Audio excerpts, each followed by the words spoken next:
lungs. What happens is that a tumor is allowed to grow, takes over your lung, you get lung cancer. If you don't have strong melanin deposits in your blood, you can get leukemia. Melanin, and what the thing about melanin is that we should not get caught up in melanin. It's the process of melanin that's important. We all have melanin, no matter who we are. But the fact is, can we process it? And processing melanin is done by tyrosinase. One of the ways that you can process it is like it's a battery. It's an enzyme. Enzyme gets things moving in your system. Anything that ends in ASE is an enzyme. So tyrosin is an amino acid, which is important. Tyrosinase is an enzyme because it ends in ASE. Now, tyrosin is rich in collard greens, in green things, in salad.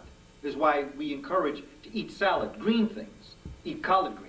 Every day I have my collard greens. Anything that has green things, with the chlorophyll, with the chloroplast, it develops this tyrosine to develop, which creates an enzyme that gets this battery moving, which creates a movement in your body which enriches you. The music that you listen to has an impact on your melanin. The people you associate with has an impact on your melanin. So that you can see that Africans caught in the 51st parallel, freezing cold, no music, no food. You know, they said up in that area there that you never had to outrun a bear up there. All you had to do was outrun your best friend.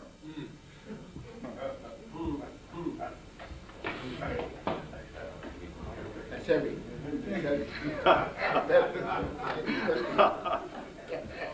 You see, because the reality of it is that when you formulate your ideas and you're up there, you get the, like for instance, no, just think about it. In Africa, in the southern lands, in lands where it's tropical, in lands where you have seasons even, where you grow food, and mango, and apple, and orange, and nature has it so that when the fruit is ready, all you gotta do is stand underneath the tree and it'll just fall in your hands. You gain a relationship with others that is a sharing. You know, that if someone come by your house and say, you know, I haven't eaten, I've been on the road for a while, say, go ahead. Take what you want. Hoping, of course, that you won't take more than what you need. Take what you need, because when you get down the road, you're hungry again, there'll be somebody else with something there, and hopefully they'll share. So you take 8 mangoes, because that's what you need to eat right now, because you're hungry. Nobody said you put 2 of them back, because they knew that the creative force would give you another tree, another 8 to 80 to 800. You would never go without. The whole idea of refrigerators is because you're afraid you might not have it tomorrow. In Africa, they don't have refrigerators. They use salt. Right. They didn't use refrigerators because you didn't have to freeze things. At best, you use salt to preserve.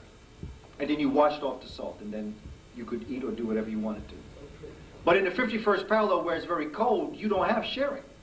Just like I said, if you saw a little animal that you kind of enjoyed, and you saw your best friend chasing after that animal, you said, hey, I don't need that animal, I'm going after my best friend. You ate him. And why not? Because you didn't have no trees up there. You didn't have fruit, you didn't have vegetables. So, and by the way, I'm talking about African people. I'm not talking about European people yet. Europeans don't come on the scene, and I'm giving them a lot of credit. The Europeans did not exist on this planet until about 8,000 BC. They weren't on the face of this planet. They didn't exist. 8,000 BC. The whole world was colored up until then. Cro-Magnon was an essence of life that was the direct divide of African and European that we would know today. Europeans are not old. Japanese are no older than 6,000 years. Chinese no older than 10,000. They're not old on this planet, but because they've been around during our lifetime, we see them as being around a long time. But they haven't been around. The world, and if you go back far enough, the only people on the planet were Africans. If you go back far enough, the only place where people exist is in Kenya, Uganda, and Tanzania. Don't make a difference if you're German, Japanese, Native American, or whatever. Whatever human you are, your original ancestors came from a particular area, Kenya, Uganda, Tanzania, in the Great Lakes region. Next time we're here, I'll have the maps up. And out of this, Africans diversified and moved along happy the Nile River, going north and going south, swinging through the Australian Madagascar, Australia, Tasmania, into the Polynesian, the Melanesian islands, going north up into Europe, and the Rift Valley. The Rift Valley is a valley that goes directly up along the Happy Valley and sidesteps right into what today would be the southern lands of Iran, Iraq, Saudi Arabia, all that area there. So you can see human movement coming up out of Africa. But the problem was that we got caught in the Worm Ice Age. And in getting caught in the Worm Ice Age, which was the 4th Ice Age, because there were 4 Ice Ages: the Gunz, the Mindel, the Riss, and the Worm. And between every Ice Age, there was what is known as an interstadial, or a warming period.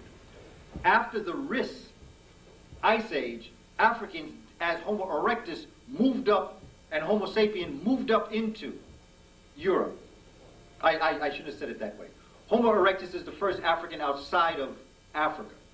Homo sapiens moved up into this part of the world, not knowing that the Ice Age, got caught in the 51st parallel, which cuts Europe in half, created ice mountains that didn't allow them to revert back or return back into the southern lands. They were locked into the northern part of the climate, and here Africans depigmented themselves because of the lack of vitamin D. These Africans then, in continuing their life, could only mate with themselves, so they inbred. And mutants inbred with mutants. And as they did that, they became lighter and lighter, but unfortunately sicker and sicker. Sicker physically. The Europeans depigmentized that. Yes, exactly. And the vitamin D. There's a chapter in The African Presence in Early Europe where Charles Finch talks about this. He talks about the Tyr minus, TYR. Remember I said tyrosinase, tyrosine? There's TYR minus, TYR plus. TYR plus are your Italians, your Jews, your Europeans that when they get on the beach, they get brown. The Tyr minus range from those that get deep red, lobster red, to albinoid that can't go on the beach at all. That's the Tyr minus. Tyr minus means that you cannot produce the tyrosinase in your system to be able to melanate yourself. That's where the cancer goes weak. Well, that's where weakness comes from, because even we get sick. Even we get sick. African folk get cancer. African folk get sick. In fact, a lot of the reason why we get sicker than they, they say that we lead illnesses, is because our bodies, although strong, are not exposed to certain things, like canned food. Say again? I was just saying your body's more formed to it. Exactly. More formed to it, so it's not built to use it. Exactly. Don't have an immune system. You see, if you're in the cold, you can, on New Year's Eve, you can jump in Brighton Beach water. You see, and come back, oh, not me. I am home watching that on TV. You're not going to see me out there. That's become a disease within them. Yes. The simple fact that they can, their immune system Exactly. is dead to the fact that natural. Exactly, and that is why their greatest disease is skin cancer. Australia, that's the #1 killer in Australia. Florida and California. Yeah.